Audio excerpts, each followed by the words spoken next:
నిజానికి ఇది చిన్న విషయం ఏమాత్రం కూడా కాదు.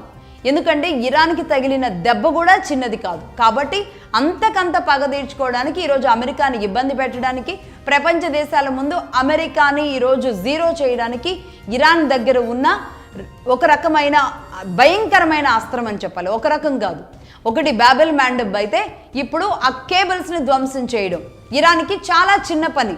అటు ద్వారా వెళ్ళే కేబుల్స్, అసలు ఆ కేబుల్స్ ఎలా ఉంటాయి, ఎక్కడెక్కడికి వెళతాయి, ఏంటి అనేది మనకు తెలియాలి. అంటే ఇందులో కొన్ని కంపెనీలు ఏవేవైతే ఆప్టికల్ ఫైబర్ కేబుల్స్ ఉంటాయో ఆ కంపెనీలు ఏంటంటే 1 Falcon, 2 AAE-1, 3 TGN Gulf, 4 CME-V. ఇవన్నీ కూడా మెయిన్ కేబుల్ వ్యవస్థలు అనమాట. ఇరాన్ వీటిని తొలగించిన, కత్తిరించిన, ధ్వంసం చేసిన మొత్తం ప్రపంచంలోని నెట్వర్క్ సంస్థ మొత్తం కూడా ఆగిపోతుంది అనమాట. ఇవన్నీ కూడా రెడ్ సీ, ఎర్ర సముద్రం ద్వారా వెళ్ళే ఆప్టికల్ ఫైబర్స్ అనమాట ఇవన్నీ. సో ఈ ఆప్టికల్ ఫైబర్ కేబుల్స్ని వీటిని అండర్ సీ కేబుల్స్ అని కూడా అంటారు.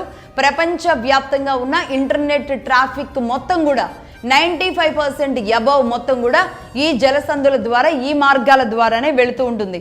ఇరాన్ పర్షియన్ గల్ఫ్ మీదుగా వెళ్ళే ఈ కేబుల్సే మొత్తం ప్రపంచాన్ని నడిపించే భయంకరమైన కంపెనీలు.